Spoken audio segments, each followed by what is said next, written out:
Tapi, sudahlah, jangan cerewet. Dewi memotong perkataan Daniel dan mulai membaca resep obat itu dengan serius. Si tua Hansen sungguh hebat, kemampuannya masih belum tumpul. Dia bahkan bisa memikirkan resep obat ini. Tapi Brewa, sudahlah, jangan bicara lagi. Dewi melihat bingkai foto di atas meja. Keenam anak di foto itu sangat akrab. Betty juga pernah memberitahunya bahwa kakak-kakak sangat baik pada mereka. Mengenai masalah menyelamatkan putramu, aku akan bantu cari cara lain. Selesai bicara, Dewi mengeluarkan sebuah alat komunikasi lalu menghubungi sebuah nomor. Dengan cepat terdengarlah sebuah suara yang dingin. Halo. Ini aku. Suara Dewi dingin dan sombong. Wanita sialan, kamu ada di mana? Raungan marah Lorenzo terdengar dari ujung telepon sana, hampir memecahkan gendang telinga Dewi. Daniel terkejut. Apakah itu Lorenzo? Suaranya sangat mirip. Namun Lorenzo terkenal memiliki julukan sebagai gunung es, selamanya bersikap tenang dan emosinya stabil. Wajah tampannya itu selamanya menunjukkan ekspresi kaku yang standar. Suaranya juga selalu terdengar dingin, tidak membawa perasaan apapun. Selain itu dia menyebut dirinya sendiri sebagai keluarga bangsawan, selamanya bersikap elegan dan tidak pernah berbicara kata kasar. Namun sekarang mengapa dia bersikaplah lebih berbudaya? Jika mau dibandingkan, Dewi malah lebih tenang. Aku adalah mami dari anak-anakmu. Jika aku wanita sialan, maka kamu apa? Kamu... Hush! Dewi memotong perkataan Lorenzo. Dengarkan perkataanku dengan baik. Kakak dari anak-anak kita diculik. Kamu utuslah orang untuk pergi menyelamatkannya. Lorenzo tertegun. Kamu sedang memberikan tugas untukku. Mau dibilang seperti itu juga boleh. Dewi berkata dengan tak berperasaan. Pokoknya kamu harus menyelamatkannya. Aku tidak ingin anakku bersedih. Dewi, seharusnya kamu bisa mengurus masalah ini dalam 3 hari kan? Dewi sama sekali tidak mendengarkan perkataan Lorenzo. Dia melirik dan melihat kalender di samping yang sudah robek. Kebetulan 3 hari lagi Tini sudah sembuh, lalu sudah bisa melihat kakaknya. Kamu sungguh menyebalkan. Segera laksanakan, panggilan ini akan kuakhiri. Selesai bicara, Dewi memutuskan panggilan itu lalu langsung menghancurkan kartu telepon itu agar Lorenzo tidak bisa melacak keberadaannya. Sekarang sudah bisa tenang kan? Dewi memutar bola mata ke arah Daniel lalu mendesah. Mengenai masalah menyelamatkan putramu, tidak perlu bayaran. Aku melakukannya demi anakku. Kamu masih termasuk punya hati nurani. Daniel menyadari meskipun Dewi wanita jahat ini sangat tamak akan uang dan keras kepala, tetapi dia juga termasuk memiliki solidaritas. Selain itu rasa cinta dan bencinya dibedakan dengan jelas. Namun tidak disangka dia berani berbicara seperti itu pada Lorenzo. Sungguh tidak terduga. Omong kosong. Satu tangan Dewi mengambil jarum, sedangkan tangan lainnya yang lain melepas celana Daniel. Aku akan menusukkan jarum. Kamu jangan memegang sembarangan. Daniel berteriak dengan tegang. Untuk apa berteriak? Dewi mengerutkan keningnya. Kamu tidak sadarkan diri begitu lama. Kamu kira aku belum pernah melihat bokongmu? Kamu tapi berhati welas asih. Di matamu semua bokong di dunia ini sama, tidak ada bedanya. Saat berbicara, Dewi menarik celana Daniel dengan kasar, lalu mengangkat jarum yang besar dan menusukkannya dengan kasar. Penghinaan dan rasa sakit menyerang secara bersamaan membuat Daniel hampir menggila.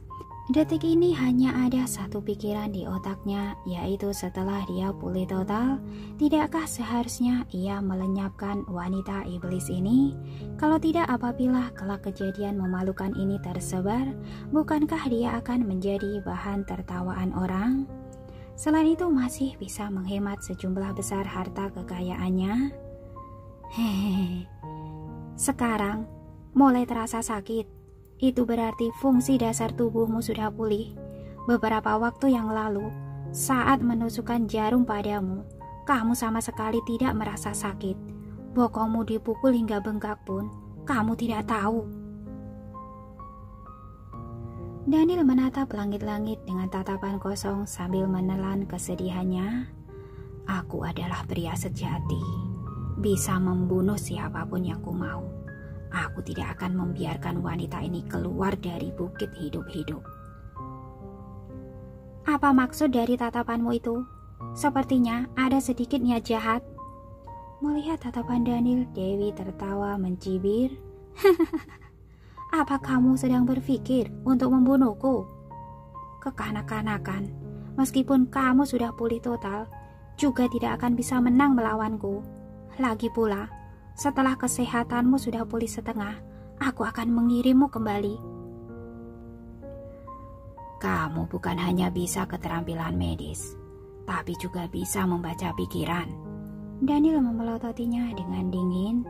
Pantas saja bisa membuat Lorenzo begitu patuh. Jangan mengungkit bajingan itu di depanku. Mendengar nama ini, Dewi merasa tidak senang.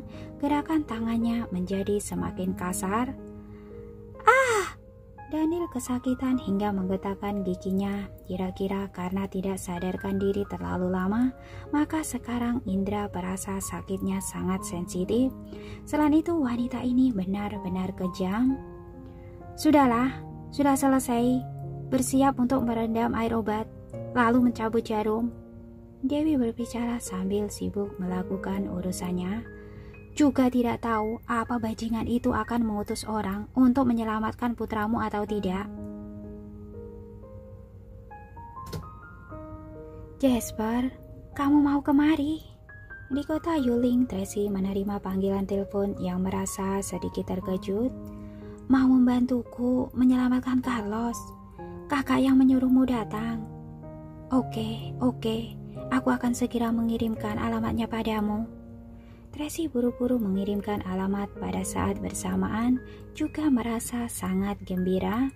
Dua asisten Lorenzo, Jeff memiliki kemampuan menembak yang sangat akurat, sedangkan Jasper lebih mahir dalam penyelidikan. Dengan adanya mereka, Carlos bisa segera diselamatkan.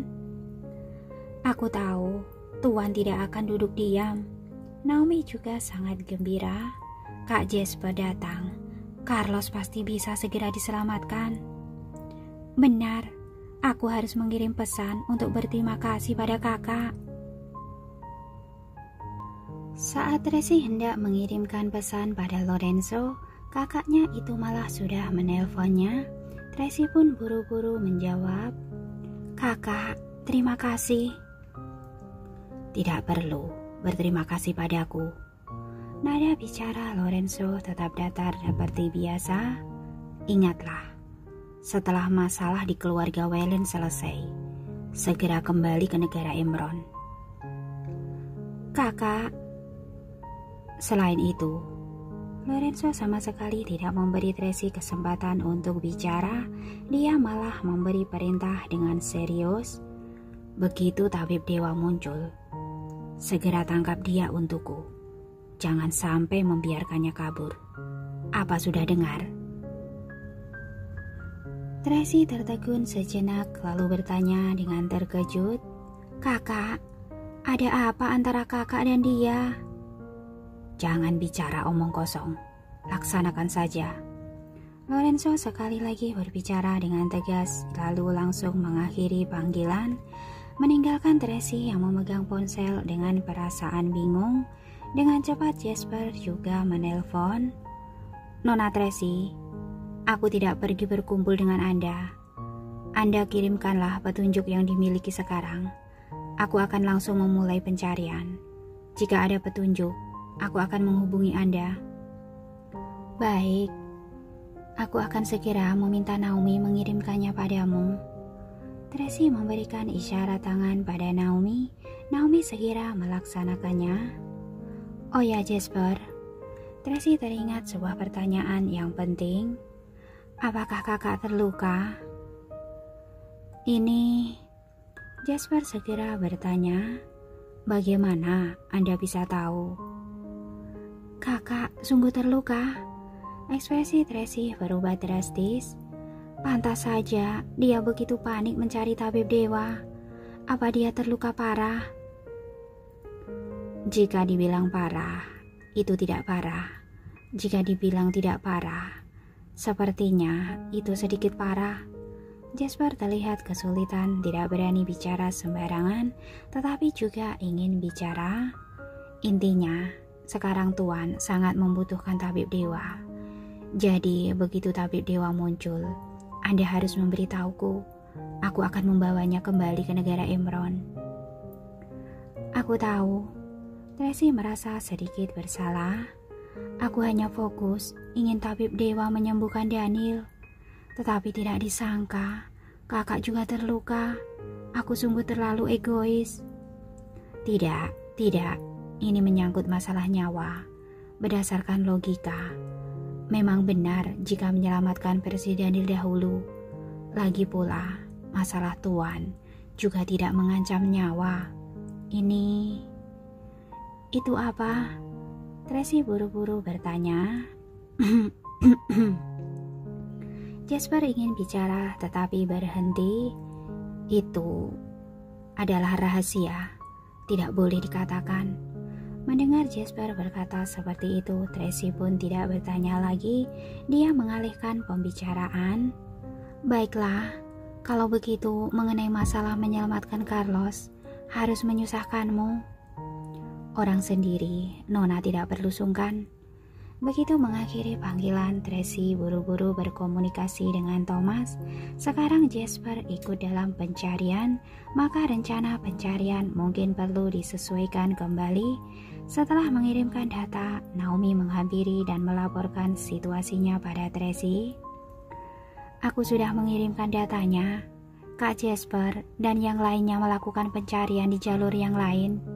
Selain itu, aku mendapatkan kabar bahwa Billy pergi ke Kota Angin. Kelihatannya rencana provokasiku sudah dimulai. Sekarang racun di tubuhnya sudah menimbulkan gejala awal. Ia merasa tidak enak badan, maka pergi ke Kota Angin untuk melakukan pemeriksaan sekali lagi. Seharusnya begitu. Naomi bernafas lega. Baguslah, segalanya menuju ke arah yang baik. Kerutan di kening Tracy juga akhirnya mengendur. Saat ini tiba-tiba Direktur Tony menelpon, maka dia pun buru-buru menjawab. Direktur Tony, ada apa menelponku semalam ini? Tadi aku mendapat kabar dari orang dalam. Katanya Samuel sedang mencari para dewan direksi dan ingin membeli saham yang mereka miliki dengan harga tinggi. Saham grup Wellens? Tracy sedikit terkejut. Saham yang mereka miliki tidaklah seberapa. Memang tidak seberapa. Ada 30-an orang. Saham mereka pas 10% jika dijumlahkan. Direktur Tony berkata dengan panik. Namun, jika 10% ini ditambahkan dengan 20% sisa saham yang ada di tangan Billy, maka itu sudah cukup untuk melawanmu. Pantas saja, kemarin dia tidak melakukan apapun, membiarkanku mengambil saham dengan lancar. Ternyata dia sedang menyusun rencana di belakang. Samuel si rubah tua ini tidak mudah dihadapi. Sekarang aku sedang membujuk mereka satu persatu, berharap mereka tidak menjual sahamnya. Namun melihat situasi sekarang, kelihatannya ini akan sulit. Benar, Tracy mengerti. Bagaimanapun juga, grup Wellen sangat tidak stabil. Tidak peduli aku ataupun Billy, semuanya bukan orang yang bisa mereka percayai. Mereka ingin menjual saham dan menjaga jarak. itu juga bisa dimaklumi. Benar, memang seperti itu. Direktur Tony menghela nafas. Aku hanya bisa membujuk mereka semampuku. Kamu juga pikirkanlah cara. Bukankah Anda dan Paman Sanjaya memiliki saham juga? Tiba-tiba Tracy teringat. Sanjaya tidak punya, sedangkan aku punya 5%. Direktur Tony berkata, namun jika Samuel berhasil membeli 10% saham itu, maka kita tetap kalah. Mengerti, aku akan memikirkan cara. Selamatkanlah anakmu dulu. Begitu anak sudah diselamatkan, maka segalanya akan lebih mudah. Terima kasih. Begitu mengakhiri panggilan, Tracy mulai mengerutkan keningnya lagi. Tadi dia mengira masalah perusahaan sudah stabil, tidak disangka muncul masalah ini. Namun sekarang dia juga tidak bisa mempedulikan begitu banyak, harus menyelamatkan Carlos terlebih dahulu. Mau turun hujan. Melihat cuaca di luar, Naomi merasa sedikit khawatir. Jika turun hujan, bisa membuat penyelidikan terhambat. Tracy sangat khawatir. Entah bagaimana kondisi Carlos, apakah dia sakit? Tadi aku berbicara dengan Kak Jasper. Dia bilang Tuan memberikan perintah keras padanya, memintanya menyelamatkan Carlos dalam 3 hari. Dia sudah mengerahkan seluruh tenaga untuk melakukan penyelidikan. Seharusnya akan segera ada hasil. Baguslah. Tracy merasa gembira. Semoga langit bisa segera menjadi cerah. Turun hujan lebat semalaman, keesokan paginya akhirnya langit cerah. Tracy sibuk mencari keberadaan Carlos sehingga tidak tidur semalaman. Saat hendak tidur sebentar di pagi hari, ponselnya tiba-tiba berbunyi. Itu adalah panggilan telepon dari Winnie. Nona Tracy, orang itu lagi-lagi mengadakan rapat direksi. Besok pukul 3 sore. Apa yang ingin dia lakukan? Dalam hati Tracy sangat bingung. Berdasarkan logika, saat ini seharusnya Billy sudah mendapatkan hasil pemeriksaannya. Mengetahui dirinya diracuni, seharusnya dia langsung berkonflik dengan Samuel. Mengapa masih mau mengadakan rapat direksi? Aku juga tidak tahu. Baru saja mendapatkan kabar ini. Sekarang para dewan direksi sudah bersiap datang kemari. Direktur Tony memintaku untuk mengabari Nona Tracy. Baik, aku mengerti. Setelah mengakhiri panggilan, hati Tracy merasa sedikit tidak tenang. Saat sedang berpikir, tiba-tiba Lily menelpon. Billy dikontrol oleh Samuel. Begitu cepat? Tracy segera bertanya. Mungkinkah langsung dikontrol begitu dia mendapatkan laporan pemeriksaan? Seharusnya begitu, Lily berkata. Meskipun Samuel tidak mencegah Billy untuk pergi melakukan pemeriksaan di Kota Angin, tapi dia juga mengutus orang untuk mengikutinya. Begitu mendapatkan laporan pemeriksaan, emosi Billy menjadi meledak-ledak. Namun sebelum sempat bereaksi, dia sudah dibawa pergi oleh orang keluarga Amberson. Aku sungguh terlalu menilai tinggi dirinya. Tracy benar-benar sangat kecewa. Dia masih berpikir setelah Billy tahu dirinya diracuni, dia pun akan melawan Samuel. Tidak disangka malah langsung dikontrol.